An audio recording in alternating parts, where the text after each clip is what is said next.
Kankaki? Kankakak. Kankacker. Kankaki. Kanky. Honestly, I don't know. I have the world's saddest eyebrow brush. Send help.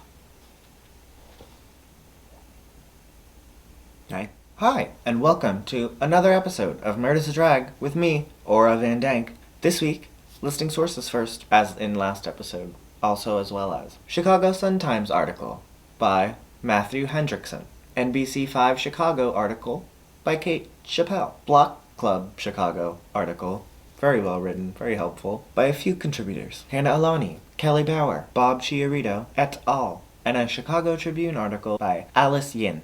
This week, I have purple hair and eyebrows. Welcome to the show, everybody. This is great. Now I'm going to take away these beautiful purple eyebrows. This week, I'm discussing the murder and life of Kenneth Paterimos Jr.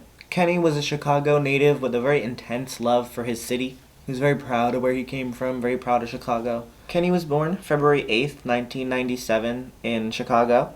His parents are Diana Bueno and, surprisingly enough, Kenneth Paterimos Sr.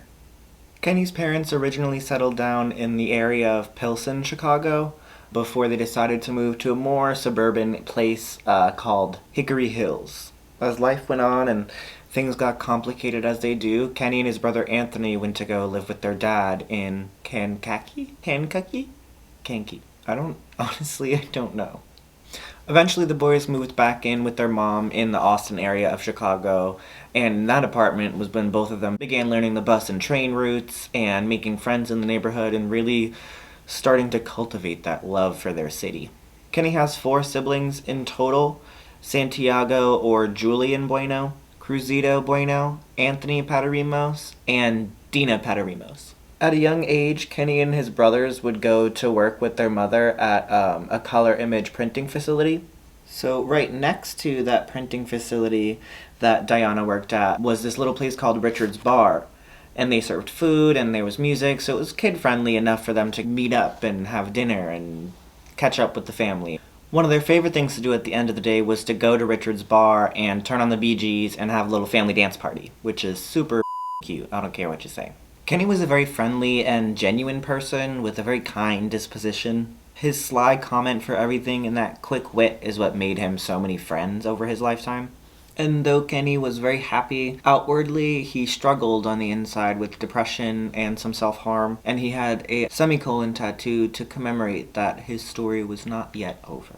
A little later in life, he came out as bisexual to his family and was very welcomed and embraced. Didn't faze the family, didn't faze the love that they had for him. Like I said, Kenny had a whole lot of love for his city, and he even got the entirety of the Chicago skyline tattooed on his ribcage, which sounds very painful. Also, yes, he was very hot. Very, very hot.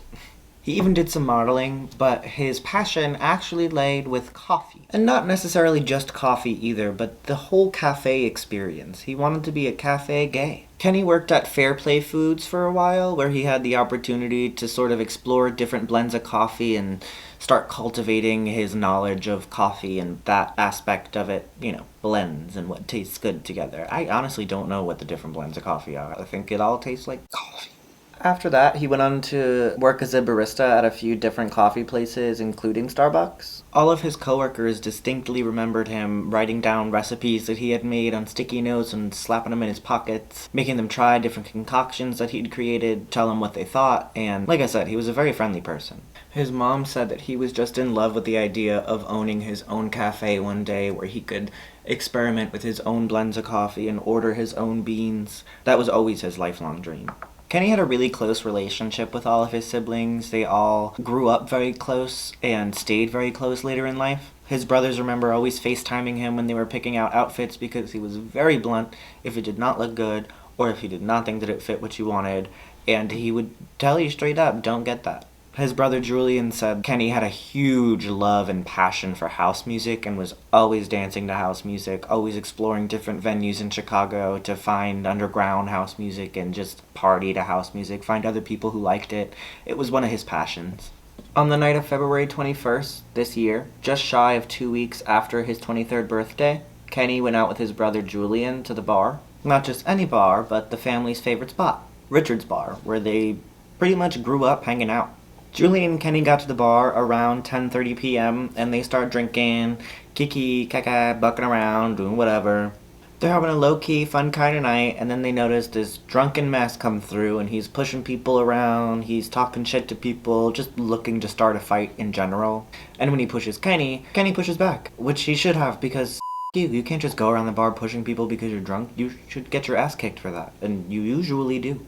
So this belligerent drunk mess is Thomas Tansey, who is a very unfortunate-looking ex-Marine piece of shit, who started hurling homophobic slurs at Kenny after he pushed Kenny, and then that little scuffle escalated to the point where Thomas physically assaulted Kenny, and Kenny's brother Julian had to remove Thomas from the bar, and the bar owners or people were like, no, you can't come back in, but didn't make him leave from outside the bar. That's why it's so important to handle these situations quickly and seriously when people are hurling slurs and being homophobic and physically violent and threatening, because it's gonna escalate, and it always does, and it always has. There's a laissez-faire attitude towards it in places where it's like, well, you can't stop the people in your bar from doing what they do, and it's like, yeah, you entirely can. You can kick them out and tell them off, not like, maybe you should leave and cool down and come back another time and just go outside and smoke a cigarette. Like, that's not gonna out.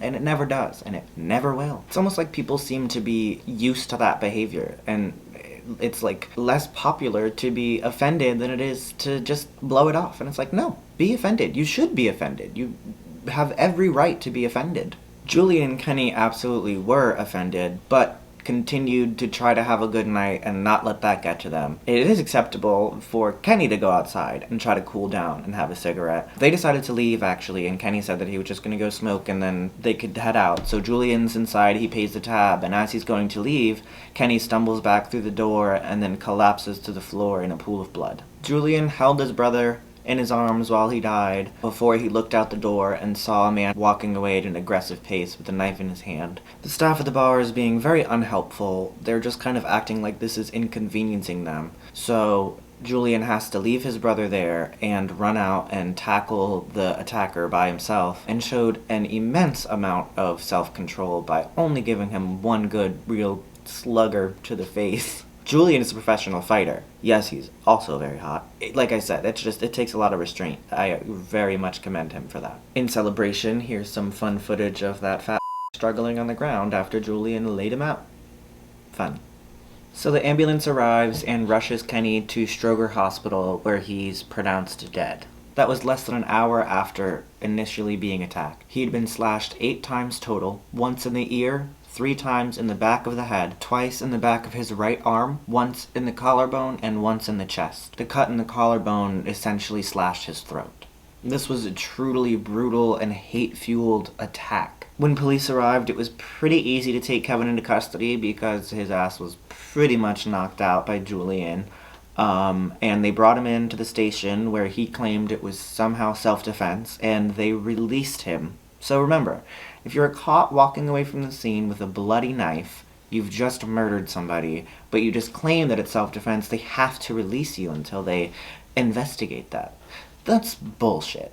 Entirely bullshit. They even questioned some of the witnesses at the initial scene who confirmed that Thomas had been hurling homophobic slurs before he slashed a person to death. But there's still some kind of, innocent until proven guilty. He can go home for the night. Definitely not a flight risk because he just murdered somebody. Needless to say, people were outraged that this known violent criminal was free and walking the streets after murdering somebody in the middle of the street of Chicago. Yeah, Thomas, ex-Marine, piece of shit garbage person, was already on the radar for doing some crazy shit like this before, but again, once a Marine, always a Marine, so he's gotta be innocent.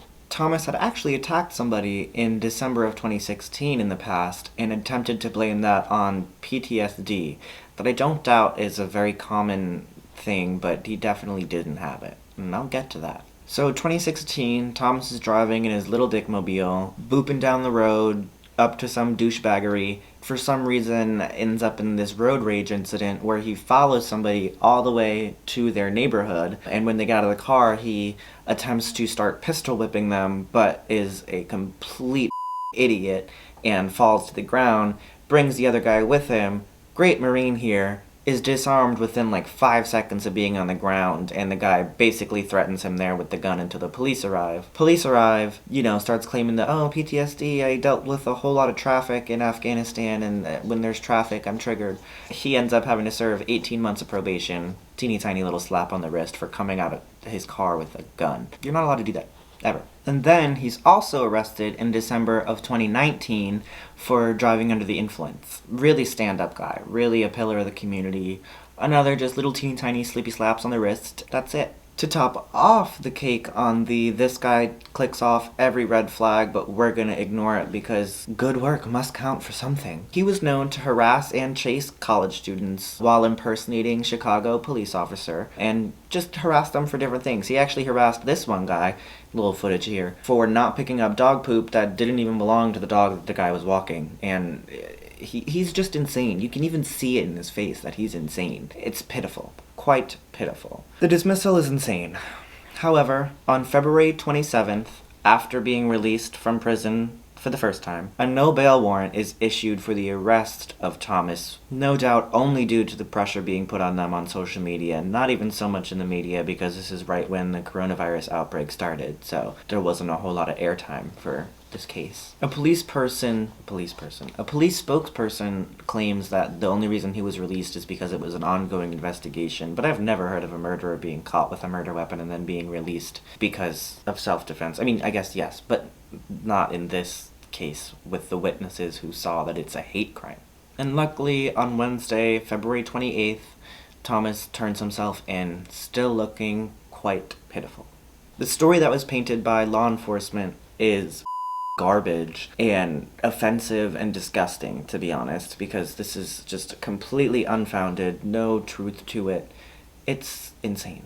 They claim that 127-pound Kenny decided after being assaulted by this guy that he was going to go outside alone and beat this guy up, this 220-pound ex-Marine. He's going to beat him up by himself. That's their story. And then he goes outside, starts beating up Thomas. Thomas is on the ground helpless, so he pulls out a box cutter in self-defense and somehow is able to slash Kenny from behind while underneath him and murder him. So it's not a hate crime, it's self-defense. Duh. They were also, like we've seen before, very confident that there were no slurs thrown. That couldn't have happened. We know everything that happened just by theory and scenario, but that's definitely not part of that. That didn't happen. We can rule that out for sure. It's not a hate crime. Please don't call the FBI because we're shitty cops. A police pod or POD camera even caught Thomas chasing after Kenny after he stabbed him. Like, that's not going to be admissible. Like, I don't understand. I truly don't understand how these things work. Luckily, the judge that was residing over this seemed to be a little bit more level-headed and said that the actions committed by Thomas are not the actions of somebody acting in self-defense. He saw right through that bullshit story, and he said that he's concerned because of the history of violence in Thomas's past. So we actually have a judge looking at some facts here. That's great news. Always great news. Thomas Tansey, however, has this really good lawyer who's going to pull that Marine card and rub it on his ass and then up in everybody's faces, because this is the only defense that he can use for this psychopath that has a history of violence, should already be in jail. He says that he has PTSD. Post-traumatic stress disorder obviously is a very real mental disorder that affects people every day, and it's terrible, it's awful that these traumas happen in the first place, it's awful that people have to endure the symptoms of PTSD every day, and it is very common in veterans. His lawyer says he saw some awful things in Afghanistan, and I don't doubt that for a minute. These situations that he's claiming PTSD triggered have nothing to do with anything that could possibly link to each other as a trigger. Nothing is going to bring you back about that situation. Were there a lot of gay people causing traffic in Afghanistan? Was that your problem, Mr. Afghanistan? And by him and his attorney using this defense, they're doing a great job of effectively diminishing the struggle of people who are actually living with PTSD and further stigmatizing the disorder. It's, once again, just offensive.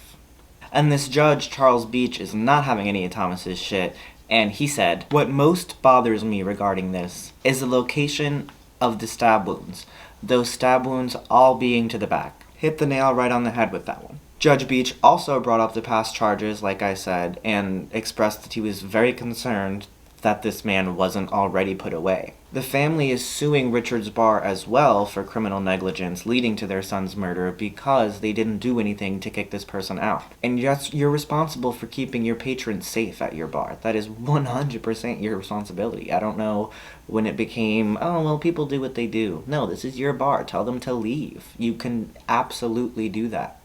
There's no repercussions for that. The staff at the bar was also reportedly not cooperative with the investigation at all, and they all refused to be witnesses for the case. Which is all just very suspicious, and things just keep getting fishier. The patrons at the bar also took pictures of the blood-covered floors and posted them and made jokes.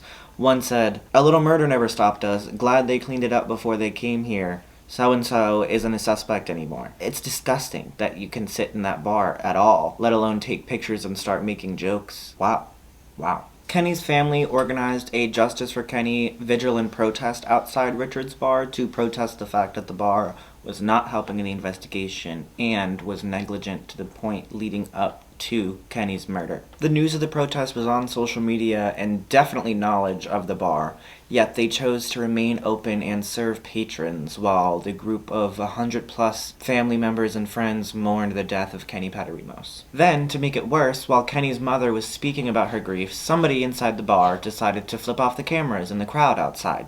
Classy. They even called the cops on them because it was a fire hazard that they were blocking the sidewalks, but it wasn't a fire hazard that the bar owners had locked the patrons inside because while she was talking to the crowd, Miss Diana Bueno, Queen, said that she wanted to go inside and pray to help release her son's soul and help with her grief right where he took his last breath. They locked her out, would not let her come in. That's not a fire hazard, but them being on the sidewalk is a fire hazard. The bar kept their doors locked and refused to let Queen Diana pray where she wanted to pray. They were scared. They're little bitches. They have refused to cooperate during this investigation. They refused to comment on any of the media outlets where this story has been covered.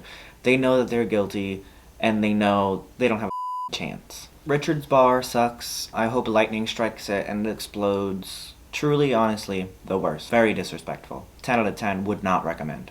The family is hoping that Thomas, there's no pity taken on him in the case and that he's charged to the fullest extent of the law. I really hope it's classified as a hate crime. You guys know I love when the FBI comes in and just tells them how shitty they did and how terrible all of their work was. I really hope that's the case. We don't really know. There hasn't been very much more movement with this case. It was pretty recent, and with all the COVID-19 stuff, unfortunately it's been pushed to the back burner. I don't know why. They can't handle this. I don't. As for the family, they're obviously still furious that Thomas was ever released in the first place, as would anybody be, as am I. Queen Diana is even quoted expressing her frustration for his self-defense claim that, what self-defense? Mother, you killed him. You meant to. You meant to kill somebody that night. It just so happened to be him. I share the same sentiment, Diana. I can't imagine.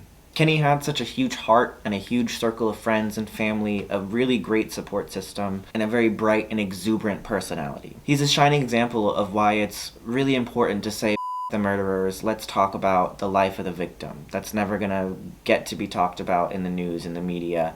Let's talk about that. It's important to acknowledge what they stood for, what they believed in, what they loved, their passions, their lives, everything. At Kenny's beautiful, beautiful funeral service, his brother Cruzito said, I know he's up there with his collar turned up, bragging that the special moment is all about him, but saying, why couldn't they do it when I was here? He loved when people talked about him, but meaningfully. Not just like, he's pretty and had good music, but the actual things that he did for people. He loved to hear that you felt what he was trying to give to you, or what he was trying to do for you. I think that is the most important quality in a person. Truly, truly. That was a little bit about the life of Kenny Paterimos Jr. and how it was taken from him tragically and far too soon. I hope I did a good job in expressing just how bright and bubbly his personality was. And, I mean, you guys know the drill. It's time for lips, lashes, costume, wig, in that order. I'll be right back.